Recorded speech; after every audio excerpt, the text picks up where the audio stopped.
Hi, Lorri. How are you? Hello, Michael. It's lovely to see you, and I'm well, thank you. That's great.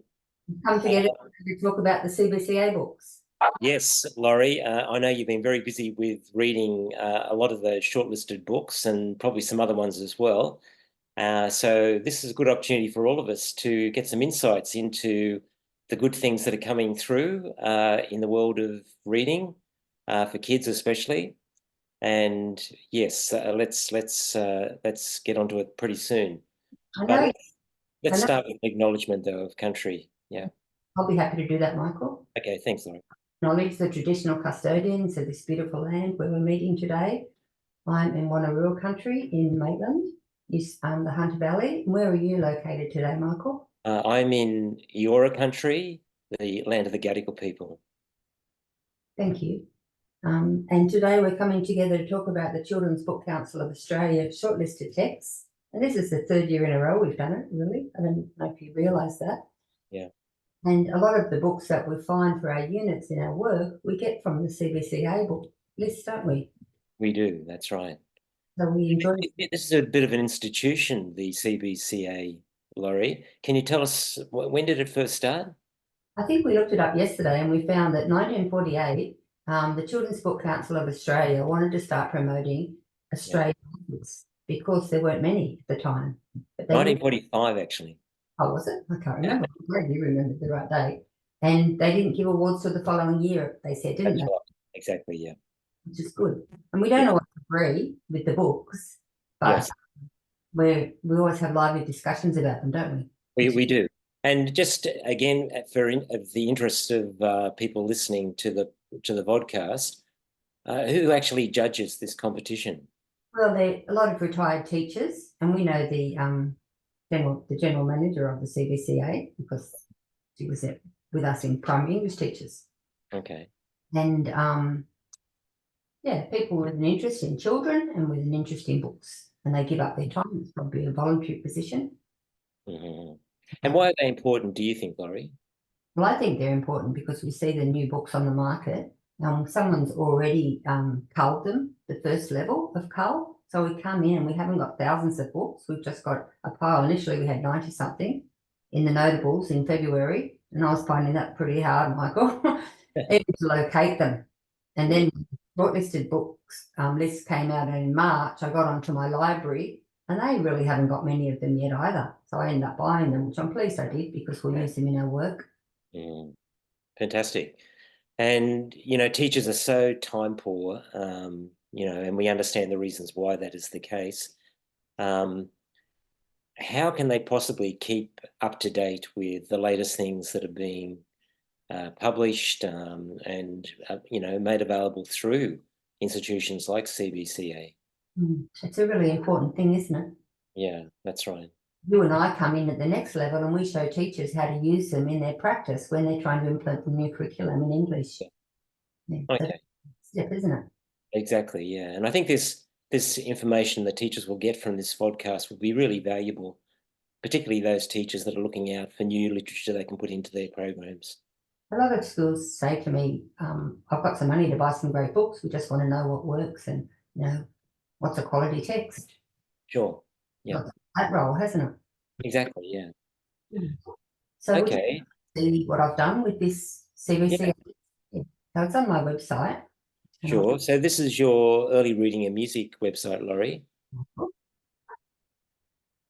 I send it to all my my people to subscribe. So if you wanted to subscribe to my website, everybody, I'd love to have you.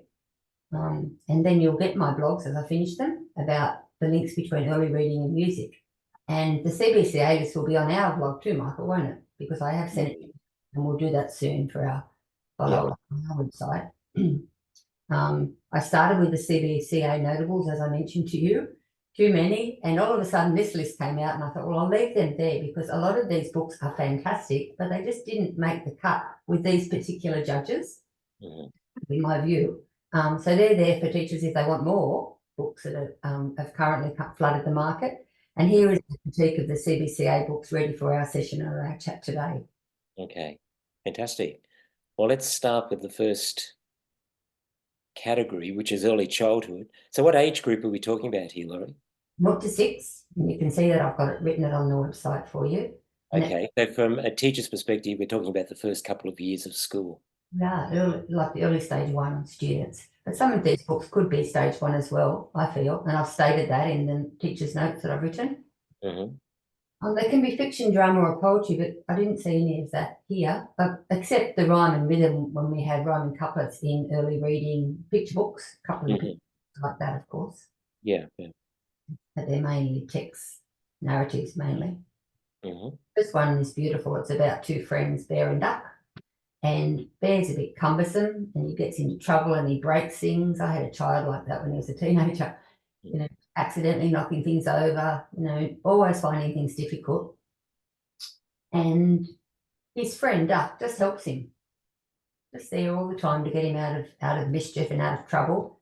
And I was thinking, in terms of this text, an important thing would be the discussion about neurodivergence, and if there are any students in the class that are neurodiverse, to talk about how we can help them and how people don't always see things the same way. And it's good that we're different, viva la difference, and we have to learn to help each other so we can all achieve what we want to achieve at school.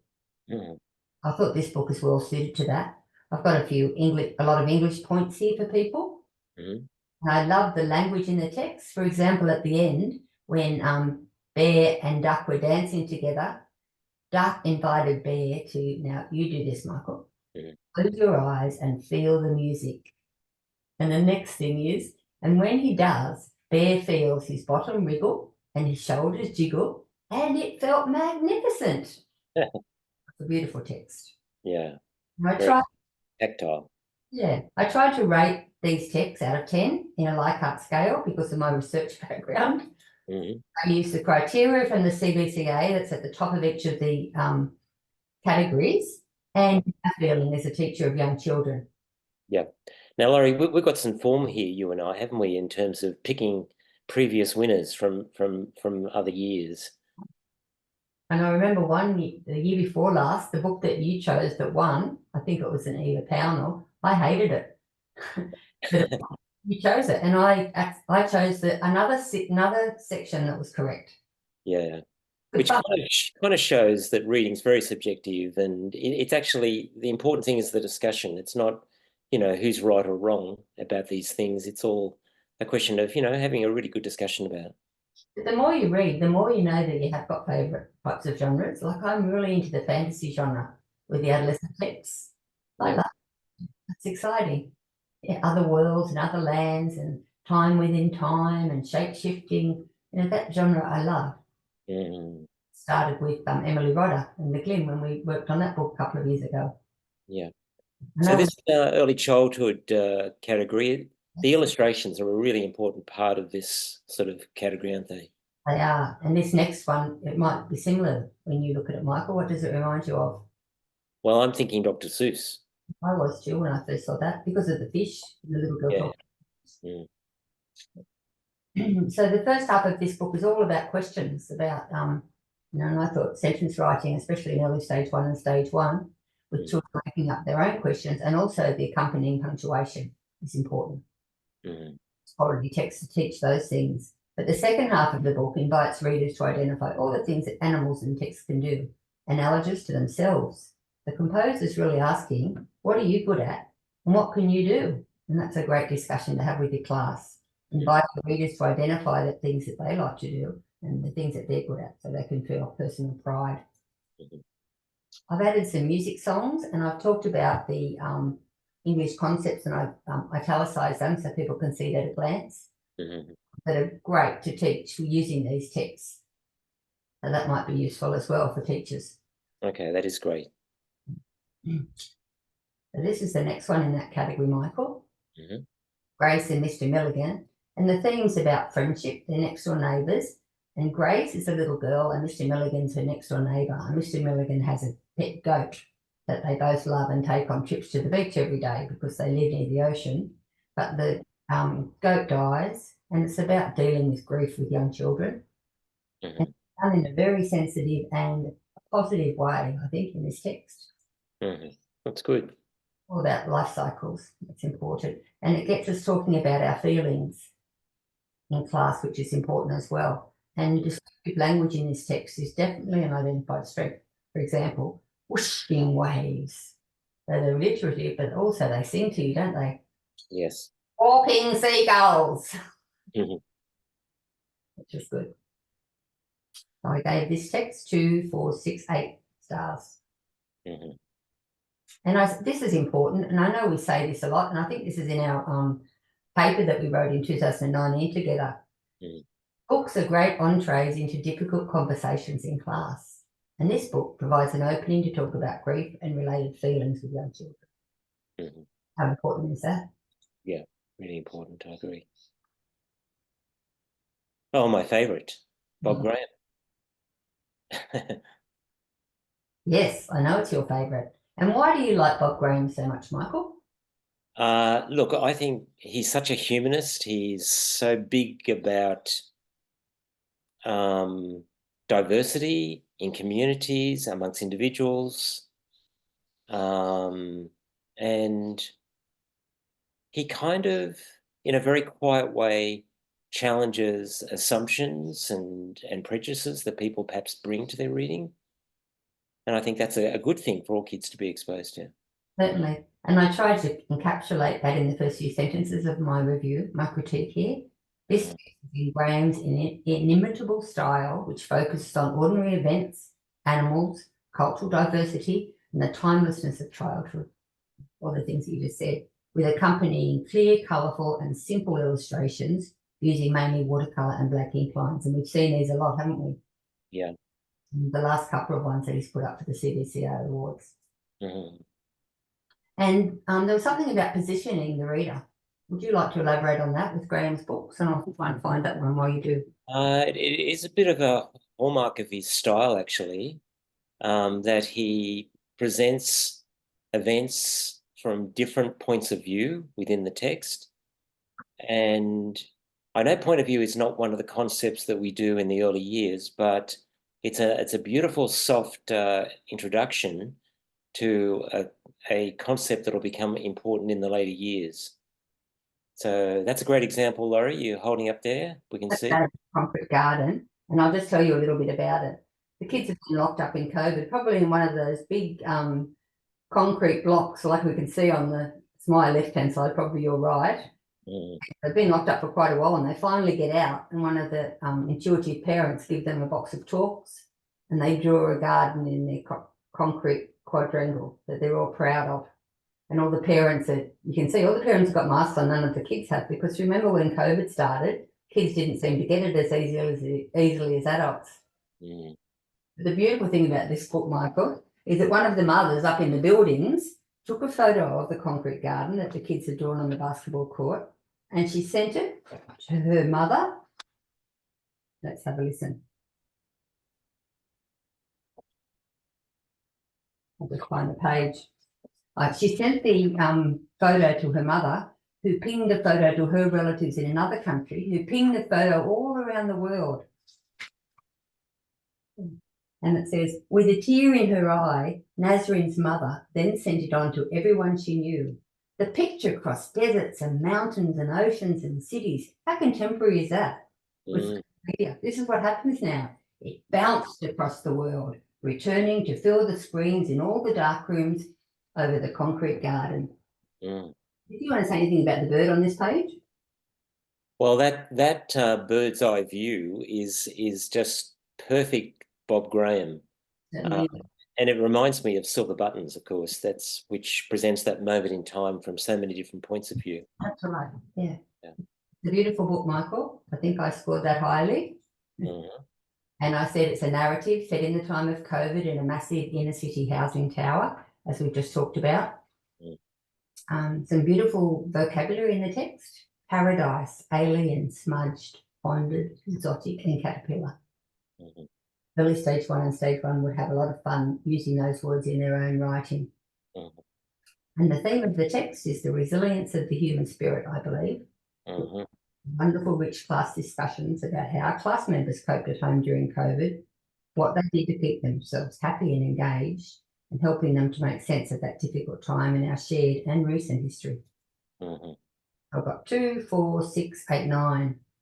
Mm. It'd be a great companion book with To the Bridge, I'm thinking. Yeah, we can pop it in your unit, or you can. Yeah. You want to? I'll mention that in my course on Monday. The next one, Gymnastica Fantastica. So we're talking about rhyme and rhythm of text clearly. And the little girl with her ribbons. I've got some of those ribbons. Kids would love to play with those. And they could actually show the rhythm of the text as they were reading it together, which will be fluency and prosody. Mm. I said, this text is bursting with colour and movement. It's about an exuberant girl learning to master new gymnastic skills. But it could be resilience in learning to master any skill. And your unit, I'm learning. Yeah. Kids are learning so quickly in early stage 1 and stage 1, aren't they? For sure. Yeah. The book is a great thing to talk about that. Yeah. That's a little long to say about that one. Word building would be easy to do in terms of some of the verbs in the text. Flip, flipping. So morphological knowledge, spelling skills would be an important thing to teach in this text, I believe. And there are some musical activities linked to the blog if people would like to do it. This one I gave 7.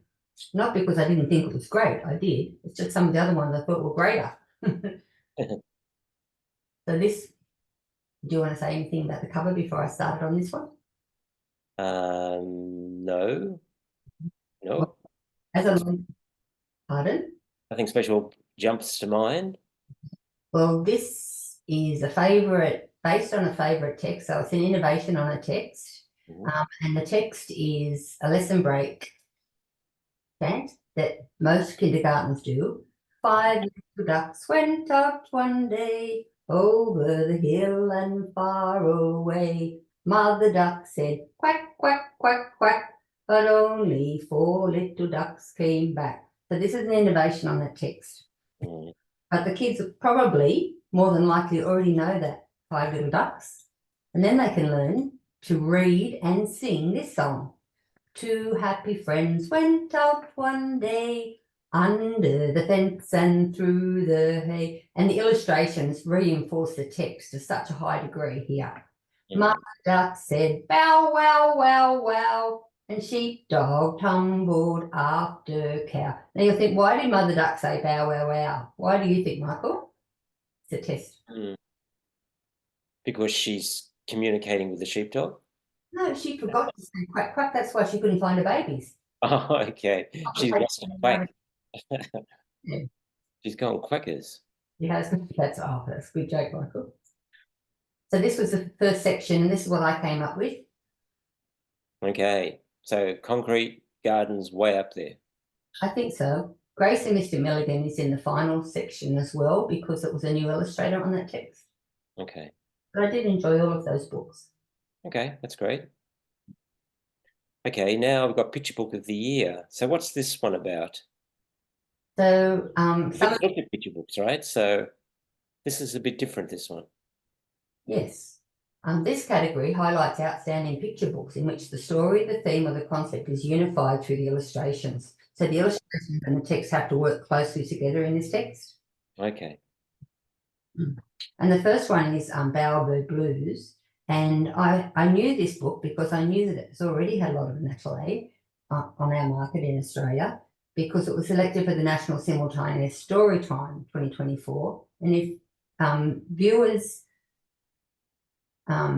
schools haven't signed up for this yet, they should. And everybody all over Australia read the same book at the same time. How wonderful is that? Amazing. So if you haven't done that, that's what you need to look up on the internet and register your school. Now this bowerbird, like all bowerbirds, collects blue things. And he made himself a new bower or home. And he was a bit sad at the end. He thought he'd be really happy, but he thought something was missing. What do you reckon something was missing, Michael? I think he's looking for a mate. I had that. Yeah. So that's exactly what was missing. And there's some beautiful verbs groups and verb groups and verbs, singular verbs in here: swooping, snatching, scouring, scavenging. What do you notice about all those words? I don't know. Certainly the sounds are as important as the words themselves. And that fits beautifully in with students' phonics in the early classroom. And then peeping and peering, they both start with p, p, p, which is important. Yeah. So there's a lot of connotation, symbol and imagery. Because we had the illustration about Sydney Harbour, they had the Opera House, a lot of things about Sydney in there, the Ferris wheel and the ferries. And there's a lot of opportunities to teach punctuation and look for the vectors in the illustrations denoting movement. They're really clever. Oh, I really like that book, but I didn't give it the top mark because it's already got a lot of vernacular in my view. 4, 6, 8. 8. That's still pretty good. Yeah. This looks a bit dark, this one, Lorri. It does, and you can see the colours tell you that, don't they? Yeah. And what's the shape you can see near the little boy? It looks like a wolf. Yeah, he turns into a werewolf every night, and he has friends. He thinks that's the reason why. And when I first read this book, Michael, I had a bit of a dilemma, personal dilemma, because I didn't know if this content was appropriate for early stage 1 or stage 1 classrooms. And you might think, oh, it's a narrative, it's an imaginative text. What's wrong with it? But I just think I wouldn't talk to kindergarten about or year 1 about werewolves. I think it's something that might worry them. Okay. That was my view initially, but then I, of course, because I wanted to be fair, when I was critiquing the text, I read through it and found out had a lot of great English in it that we could teach. Not to be said for it, but I think I still stand by what I said about werewolves in early stage 1 and stage 1 kids. Fair enough. So we've got comparatives and superlatives in the text. We've got lots of beautiful verbs again. We leap, we bound, we fly until. And the illustrations are interesting because they're a series of boxes and basic shapes. Main drawings that suggest a town under the cloak of darkness. So that's delicious. It's figurative. So I gave it 6 stars. Okay. And then we'll move on to this one. I've got this book here.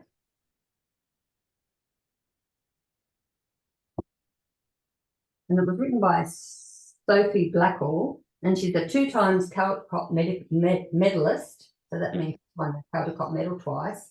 And that's an American award. So I looked up where Sophie was from because I knew it was an Australian award, the CBCA. And Sophie lives in America, but she is Australian. Okay.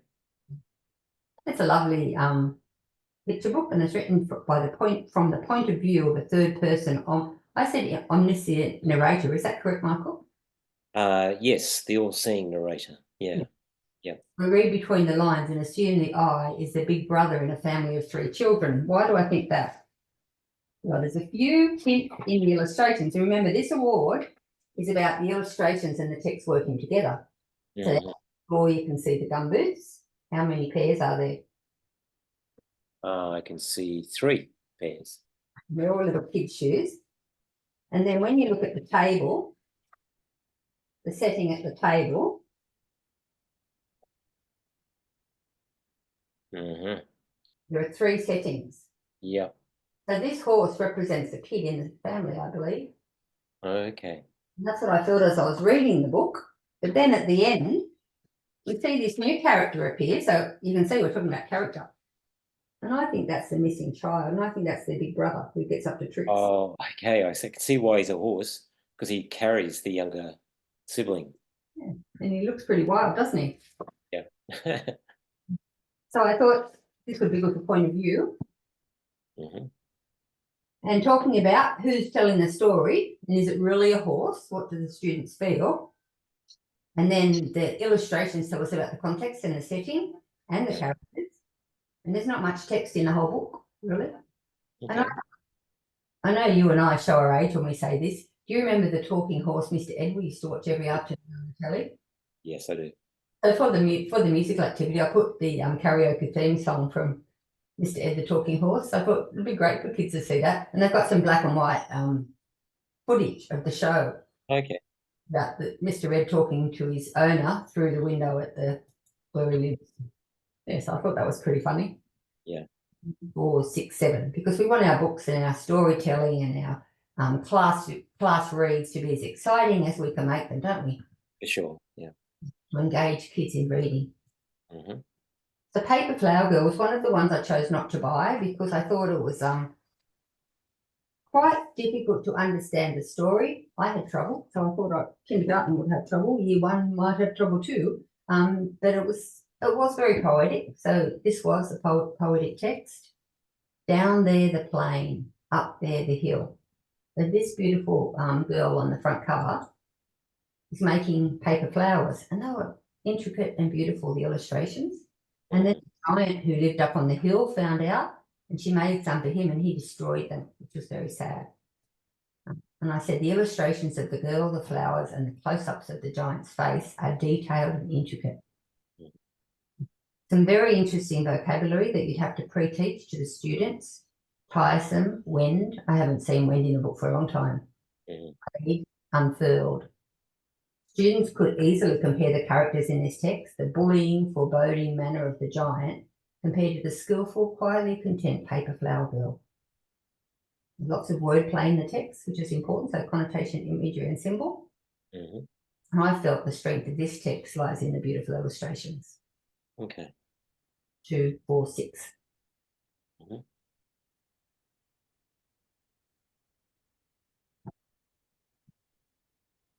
That's an unusual one. It is unusual, and I enjoyed it, actually. Okay, good. I bought it. Yeah.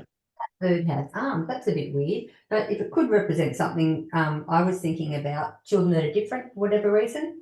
You know, foot, arms, we're all different in some ways. And sometimes I think children are getting more accepting as we understand about difference, aren't they? Yeah. This bird has arms and nobody likes the bird, and they put it on social media, or they tweet it before X. They tweet on social media that arms are no good for birds and this bird shouldn't have arms. It's just a nuisance for them, for their race. But then one of the birds get in trouble, the complication happens, and the arms help this bird to survive. So they all change their tune. It's about accepting difference. Yeah. The character, representation, narrative, all of those would be great with this text. It's clear beginning, middle, and end.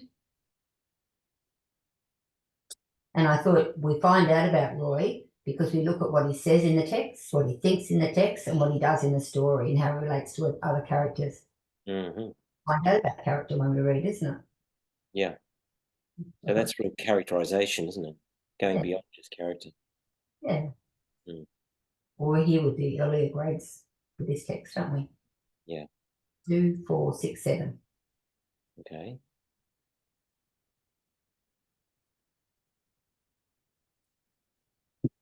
I love the artwork on this one, the cover. It's bold, watercolor, catches your eye, but see around the edges you can see the water sort of just all. How would you describe that, Michael? I don't know, but it looks like an engraving to me, with maybe watercolors splashed across the page, across the engraving. Yeah, and it's very clever. I've never seen a book like this before.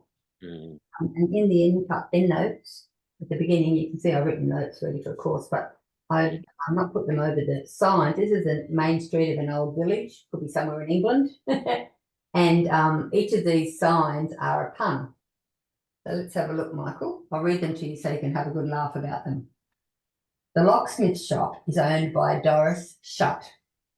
The plumber is Dwayne Pipe. The banker is Rich Man. The hairdresser is Bobby Pin.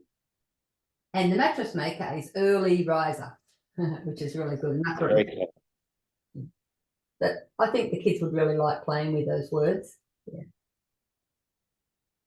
Yeah. Great. So the book is about busyness and time or lack of it in our lives. Now this little, I don't know, it's a boy or girl, gender non-binary child, the main character, they want to play with their parents and their parents are too busy. And the text doesn't tell us that, the illustrations do. So the narrative is carried by the illustrations with the odd word here and there. Interesting. But the text that we have, you can see, are all idiom. For example, losing track of it. Of course, they're talking about time. Every page is talking about time. Mm. He remembered that once he heard that time flies, and goes into a shop and asks ask the shopkeeper if they can buy some time, which is interesting. If only we could. And she said, you've got to make time when things are important. And then that may lead to discussions about how important family time is, spending time together. Lovely. Lots of idiomatic language, as you say. Yeah. And just a unique text, I felt. I thought it combined zany illustrations and vibrant artwork with playful text. Very good. Wow. I gave that 2, 4, 6, 8, 9. 9 stars. Good.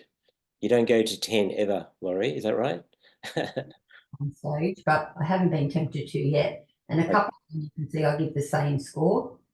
And 2 criteria, which is for the younger readers that we're going to next, had winning books came a tie. So I gave the text to my sister's grandchildren to read, and I've got to get them back for our course on Monday. But I gave them for them to read so they could tell me which one was best. Because it's all right for me as a teacher to say, I think this is best. From an English teacher's perspective, it's quite clear what is the best text in terms of to teach English concepts. But yeah, just wondering what they come back with. So that's a great idea, actually. Something teachers can do to actually feed books, new books, to their kids to get their quick response to them before they start investing in these resources. And I was telling you yesterday when we were chatting that I used to work at Gulgong Public in Mudgee, and every staff meeting every week, the librarian would bring all the new books that she bought into the staff room and put them on the staff room table and told us a little bit about them, how we might want to use them. Wonderful. I hope everybody does that. It was an easy thing to do, and it was a very important thing. Yeah. Yeah, so now we're into our, I think, not our last criteria, it's the last category for reading, and then we go into Eva Pownell and illustrators. Okay. So this is for readers of what age group, Lorri? 12. And they may be fiction, drama, or poetry. Okay. It has been Jimmy Baxter, the first book. Morris Gleitzman has recommended it on the front. He said, a moving story told with moments of absolute delight. I felt it was a bit sad. It was about a boy and his mum escaping domestic violence. And the complication in the middle was that his dad came to find them, take them home, or to drag them home. And he had an accident and was killed. I thought that's really sad that put that in a book. In terms of the books that I read to my students, I wanted to have some happiness in them. And there were moments of that with friends and things in this text. But I just thought that was a really, it says a moving story. That was just a bit too moving, I thought, the complication. And I wrote that. So definitely stage 3 anyway. Yeah. I said narrative, character, and theme are obvious choices. And I thought resilience of Jimmy Baxter, the main character. I said, I have much empathy for this boy who seemed to face more than his share of difficult life situations. It turned out well in the end. However, it took a tragedy to do so. I question the appropriateness of the solution provided by the composer. But a very clever thing that the author did in this text was she interwove Elvis's songs throughout the narrative, spreading happiness, which I felt was much needed for a balance. Yeah. Narrative. Yeah, that would be a natural tie with musical activities, talking about some of Elvis's work, because the students that we work with, unless their parents like Elvis, would never have heard of those songs. Of course, that's right. So I gave that text 7. So what do you notice about this one, Michael? Well, I can see that it's presenting a different perspective, which is really refreshing, isn't it? Yeah. And so it's about a Lebanese community in Western Sydney. And it's a large Lebanese family. And the characters that you can see on the front is this boy and his little sister, Huda. And Huda is a whole series of texts. And she's a mischievous person, and she gets up to tricks, but she's got a great heart, and she's always got her mind on the prize, I will say, and she doesn't mind how she'll get there. So Huda's dad was a security guard in their neighbourhood, and there was no crime. So the council were corrupt and wanted to get rid of him and put the money somewhere else and send him to the other side of Australia, to Western Australia to work. Mhm. Kat decided she'd make some criminal activities in her area to get Dad back. Yeah. Sounds like a hoot, the whole thing. And when you think about context or setting of the text, I just wanted to read this paragraph. I thought it'd be nice. Mhm. Just to tell you, what do you think this text is going to be about? It's in a chapter called The Bandit Plan, the first night when they became bandits. Huda unzipped her bag and threw a checkered red and white keffiyeh at me. Put this on, wrap it right around your head like a mask so only your eyes poke through, she whispered. What? Why? I said as I fumbled with the big square-shaped shawl. So we won't be recognised if someone sees us. There could be security cameras and stuff, she muttered quickly. Huda pulled out another one of Dad's keffiyehs from her bag and began to wrap it around her head. Not in a hijab type way, more the criminal type way, like what we were becoming, criminals. Very resourceful. Yeah, it's a good book and it's great for character because you see them change throughout the text. Yeah.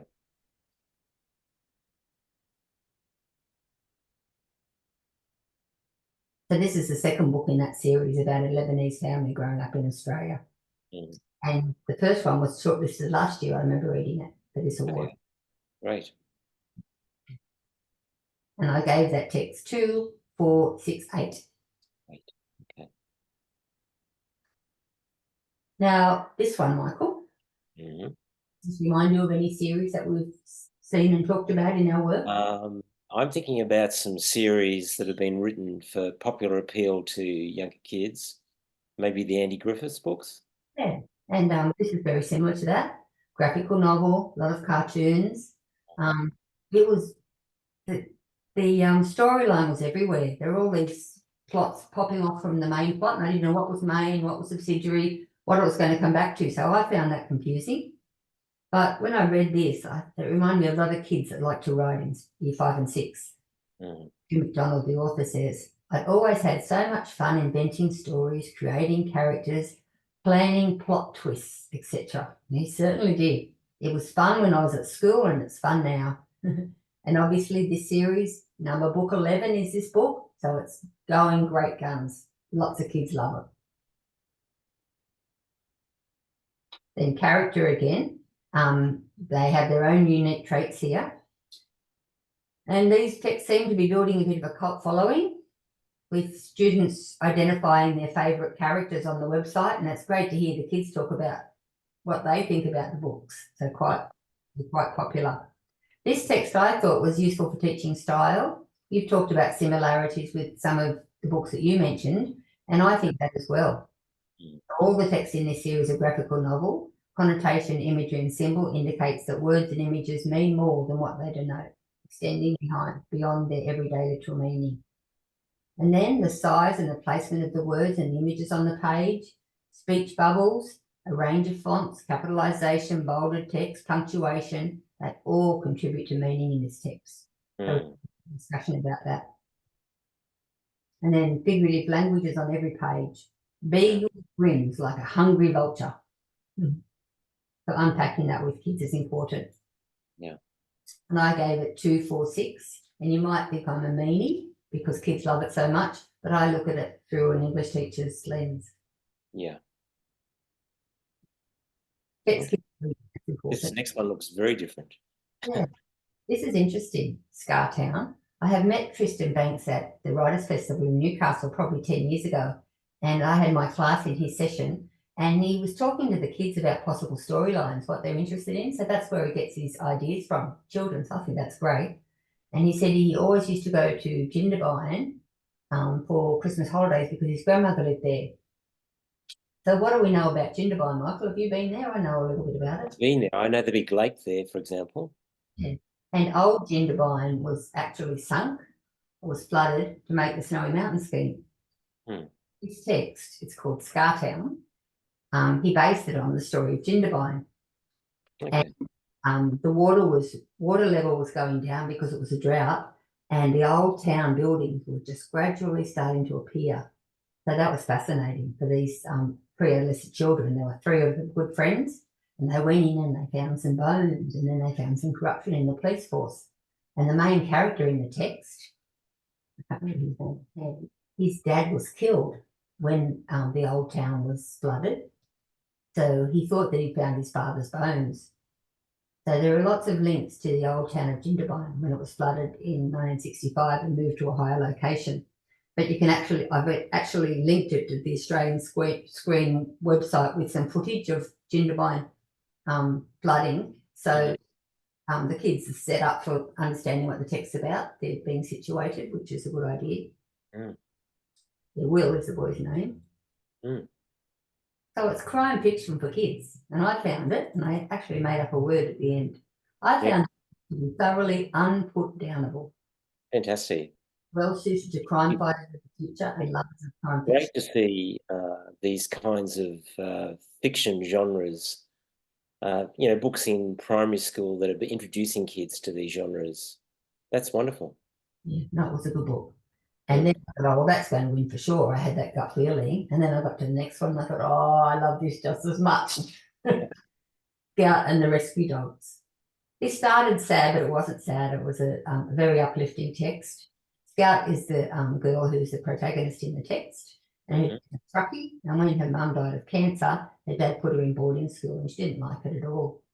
And she was going to tell him that she didn't want to go back after the Christmas holidays. And when he picked her up in his truck, they went all around New South Wales and the bottom of Victoria, making sure that the rescue dogs had what they needed in the shelters because of the bushfires and COVID. So there were two reasons why there were more rescue dogs than normal. That was lovely. And she ended up making a website. So I thought, different forms of writing. Kids in the class could make websites. They've got all the skills to do that now. And in the website, she matched truckers who sometimes have trouble staying awake, as you know, with a dog that might be a good pet for them in their cab, in their trucks, to keep them awake. Yeah. So I thought there were lovely opportunities. It was a really nice narrative. Very creative solution to the problem. Yeah. So I thought genre was well suited to this text because there are so many genres in it. And I've said it's a narrative, and you might think, well, what are the other genres?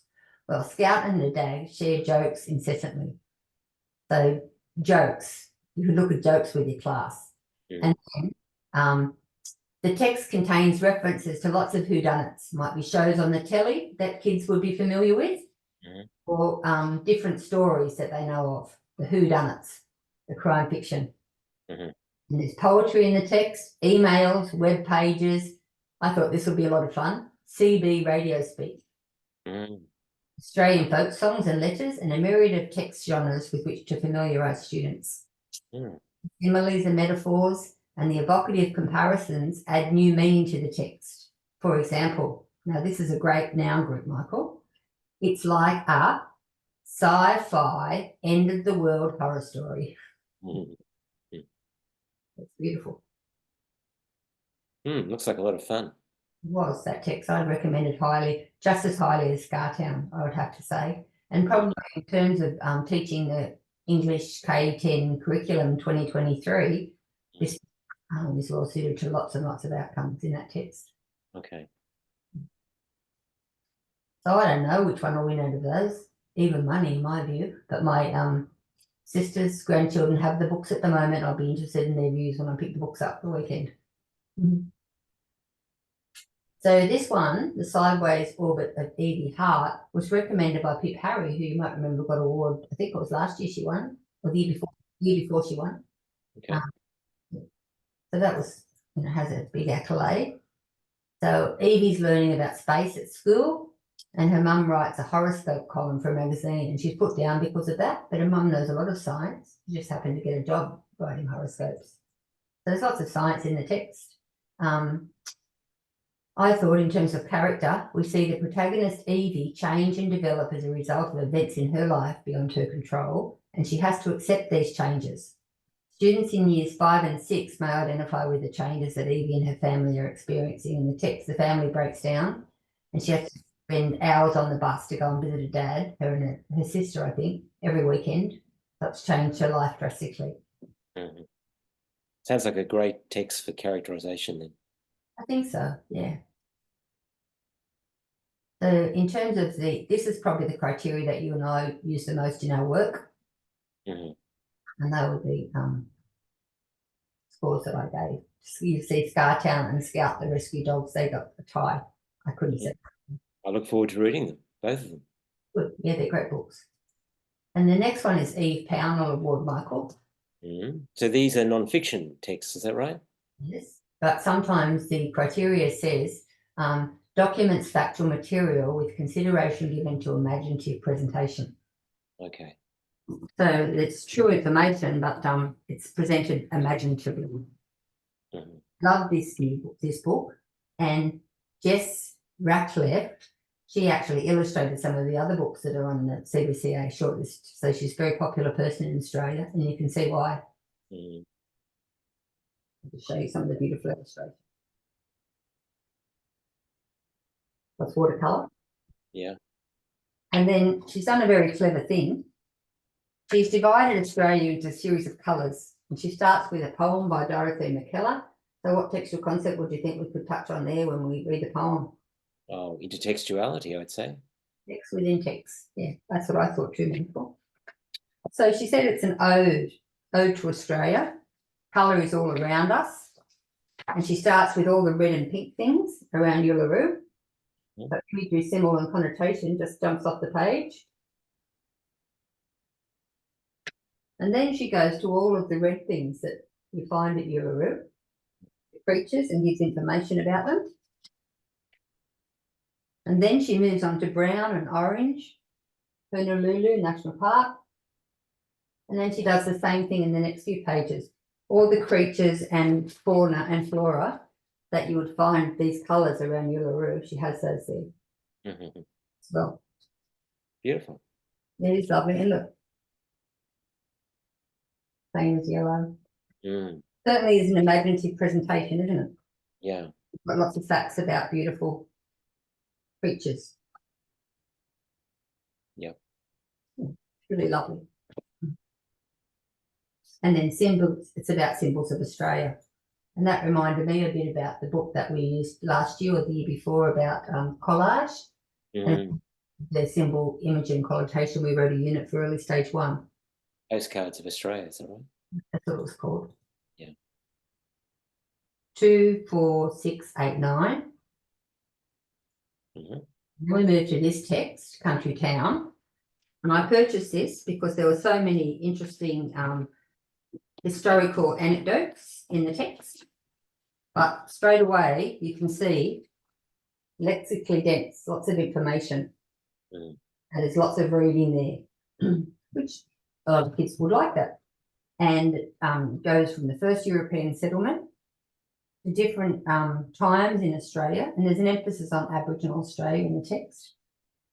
But not only that, right through to the bushfires, summer fires, 1983. And then it's got a timeline of a country town. We're not told what this country town is, Michael. Mm-hmm. Oh, I started looking up names of towns when I read some of the stories in some of the pages, but I didn't find out. And then when I looked at the website of the Ridgeways, they said that it's an imaginative town. It's not a real town. It's just based historical facts. Yeah. Which is good. But you could see the kids doing a project where they investigate the place where they live, couldn't they? Yes. In the same kind of way, that historical perspective and geographical perspective and so on. Yeah.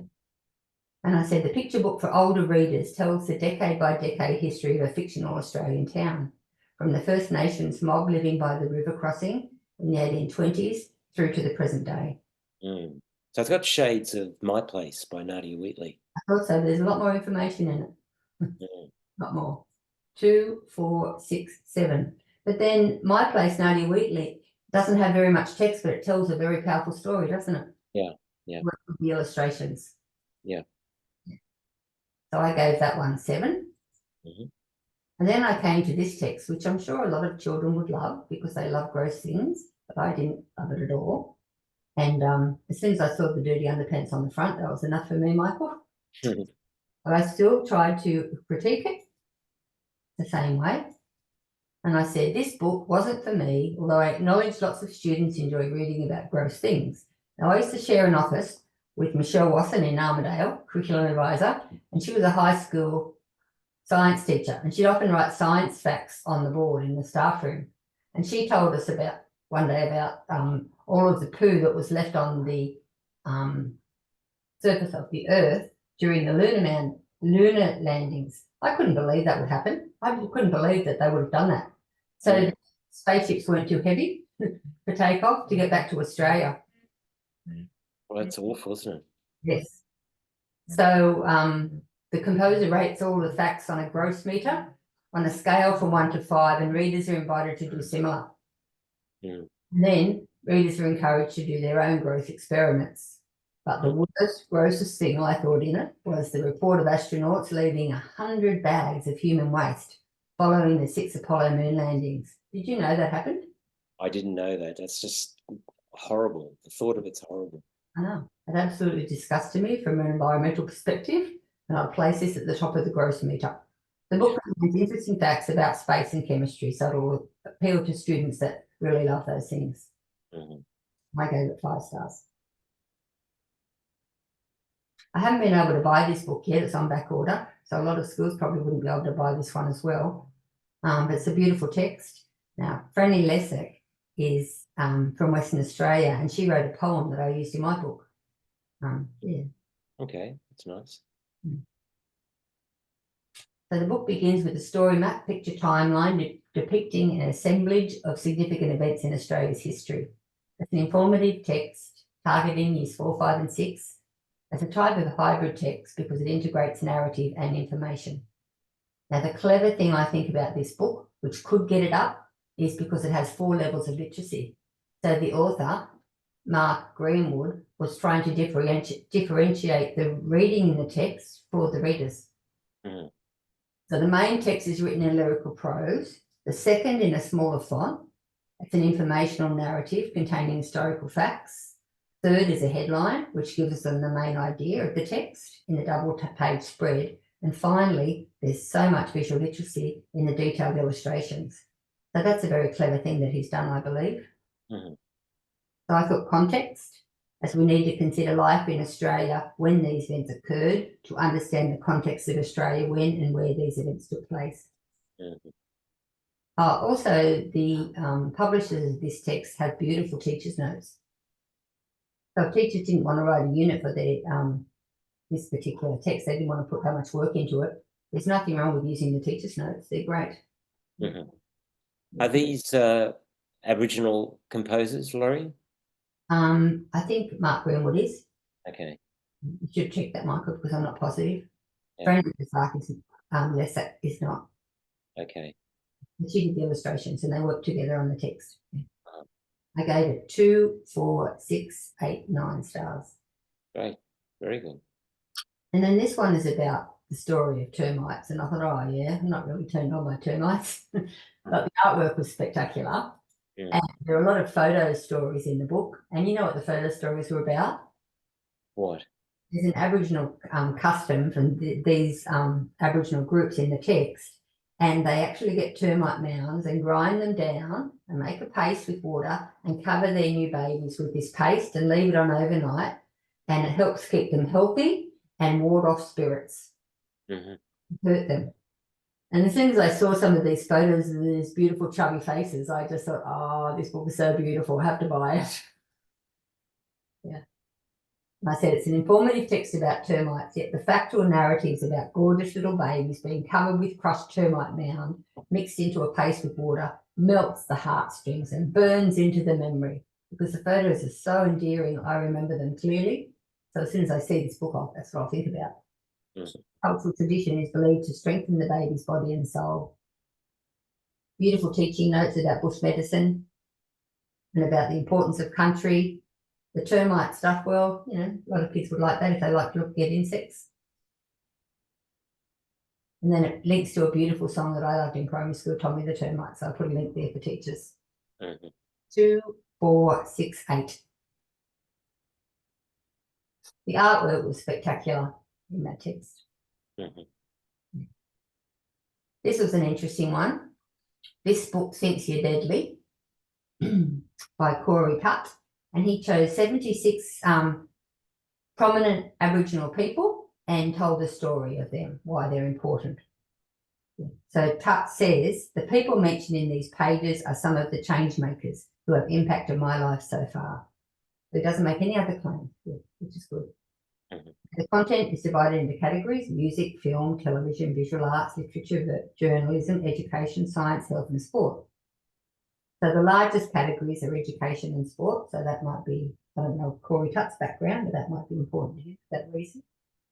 Oh yeah, I've written what he is, which may reflect the interest of the author, who has an education background in STEM. Mhm. So his views about the people in the text were his views. So I was looking about credibility, and I couldn't find any evidence or criteria provided for the selection of the specific people that he chose in the text. So that might be an interesting conversation to have with older children in primary schools Mhm. about the trustworthiness of text and the information that we find. And then genre. This informative text can be identified through particular features and structures. Each double-page spread has an illustrated lifelike drawing of the person, featuring a brief history of their life and an outline of how they changed or are changing Australian society in a positive way. Yeah. So I So gave, it's biography, really, isn't it? That's the genre. Yeah, yes. yeah, people's lives. So I gave this 2, 4, 6, 7. Okay, I think that might be the last one. Yeah, all right. So now we've got the new illustrator category. that's right.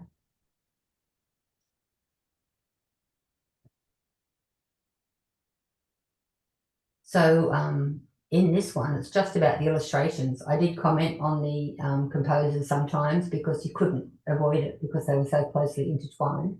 Mm. But I tried to just look at the illustrations. Okay. Criteria is for new illustrators where the illustrations form a significant part of the book's narrative or information content. Mm. Etta and the Shadow Taboo, beautiful, beautiful Aboriginal illustrations. Mhm. He used line and earthy colour palette, red, orange, brown, black. So the book tells about a Camilla tradition, shadow avoidance. Don't step on your shadows. Lots of colours have that, don't they? Yeah. A child steps on her sister's shadow and their sister becomes angry. The spirit tree informs her that personal space needs to be respected, both our own and others. Do not step on people's shadows, the tree advises. Mm. Good advice. Yeah, and that's fits with Aboriginal culture, learning from country, isn't it? Yep. For children through stories. What one we've seen before. Yeah, Grace and Mr. Milligan. We're looking at the illustrations, and I said the illustrator Pip Kruger employs a lovely folk art type style. This is my view. I don't know much about art, only what I like and what kids like. So the first picture book beautifully captures the essence of friendship, safety and love, and I think that epitomises that the way they're looking at each other.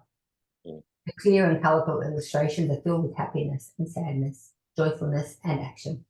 2, 4, 6, 7. Mhm. Right. Yeah, I love this text. Mm. Enough to purchase it. Something I must just like collage a lot, I think, Michael. Yeah. Beautiful watercolour background and then collage in black standing out. Mhm. And it's called Hope is the Thing. Beautiful birds. Mm. I loved it. And another one we can see there's not really much text, but the illustrations tell us a story. Okay. Beautiful. It is a beautiful book. I said the theme is hope for the future, and it focuses on renewal following the bushfires again on Australia's east coast. And Erica, the illustrator, states she loosely paints her backgrounds, then finds a paper from a range of sources, but she carefully cuts with scissors and scalpel. Then she collates them to make spectacular collages depicting the theme of creative renewal. How beautiful. Much Mhm. in the text, the resultant collages are really awe-inspiring, I believe, adding deep meaning to the text. 2, 4, 6, 8, 9. Mhm. Now, Fonabet is interesting because I met Kathy Weed and she came to my session at the Paleo conference last year, and she was promoting her book during the conference. Now, this is for the illustrator, Kim Drain, and look at all of the circles and the shapes. You notice the primary colours are a big thing in this text, aren't they? Yeah, for sure. Very different to all of the other books we've looked at, so it stands out. So Kim is a 2D animator and illustrator, a young woman, and her illustrations in Fonabet are mainly comprised of layered 2D shapes arranged on a page to create endearing scenes and characters, and you can see that.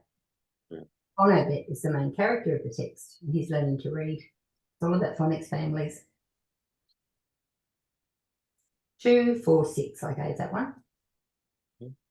This was the most unusual book, I think, that I read in the CBCA shortlisted books. So in terms of the illustrator, Michelle Conn, she draws children with emotion all over their faces, captures the wonderment and joyfulness of childhood, I believe. And look at the colours. They're at a fairground and it's nighttime. The purples and the pinks and the crimsons tells us that it's nighttime. And all those little white things, and you can see by the title of the text, are moths. The child was raised by moths. That's a bit mind-blowing, isn't it? It is a bit, yeah. That's an interesting storyline. I said the illustrations of the text are both fascinating and highly commendable. 2, 4, 6, 8. Now, when you're a boy, the author-illustrator Blake Newto is from Tasmania. He embeds his illustrations with feelings of calm and mindfulness. His particular focus in education. This is evidenced by his peaceful, natural scenery in the text, including forests, rivers, and mountains, things that make us calm. Including nature. He has strong brush strokes, as you can see on the cover, the black, showing the rock face, and his use of light and shade highlights his strong illustrative style. 2, 4, 6, 8.